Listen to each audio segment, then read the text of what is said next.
Сегодня выезжаем на локацию Свято-Михайловского Афонского монастыря. Первые упоминания о данном монастыре относятся к 1874 году, а именно казаками, которые выделяли земли для постройки монастыря. Спустя 2 года схемонахи Виталий отправляется в паломничество на Святую гору Афон.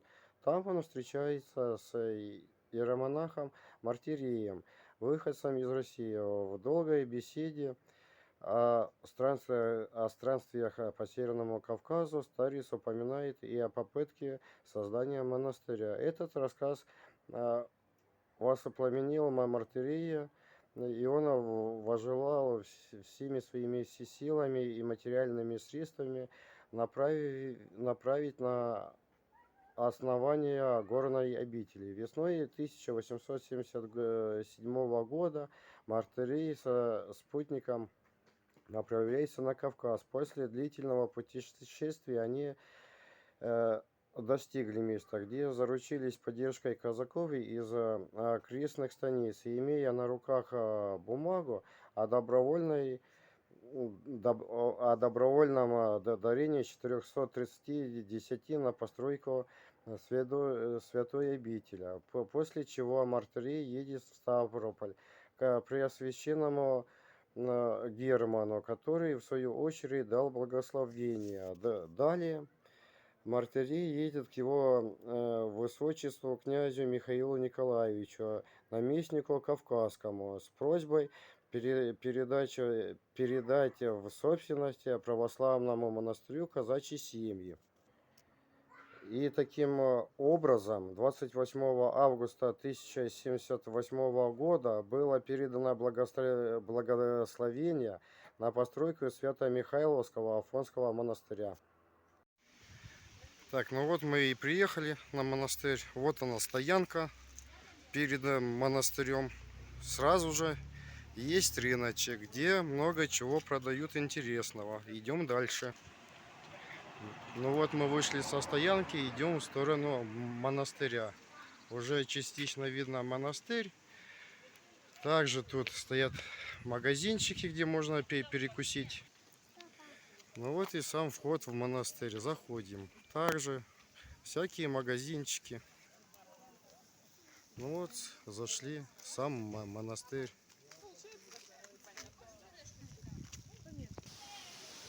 Ну вот мы и на территории монастыря. Вот всякие строения. Внутри красиво. Вон даже монастырские блины продают, которые очень вкусные. Посмотреть? Подожди, потом.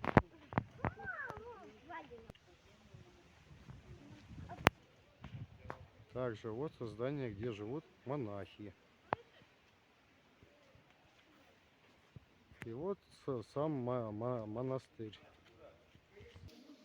И вот так все выглядит изнутри.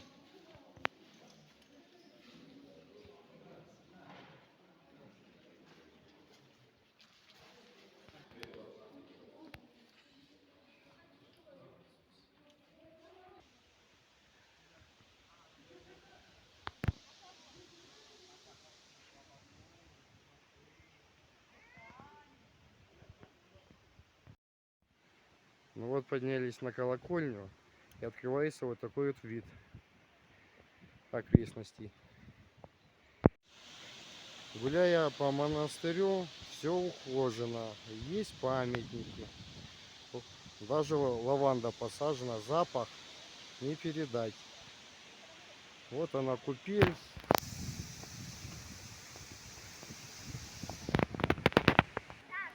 Стоит кораблик.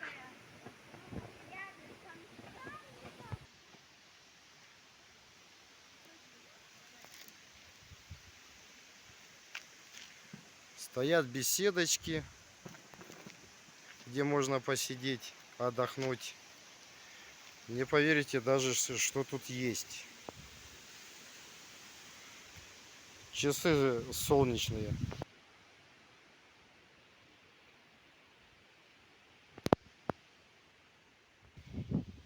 Даже есть памятник на территории монастыря.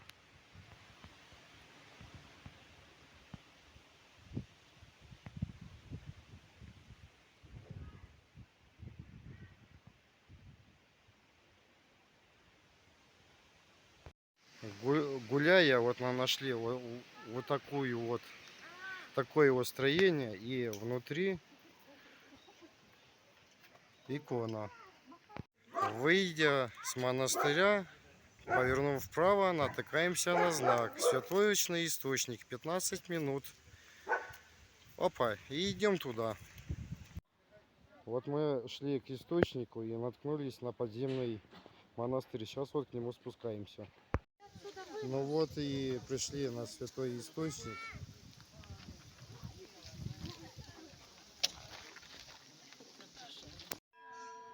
Вот поднялись со святого источника на смотровую. И тут бьют колокола.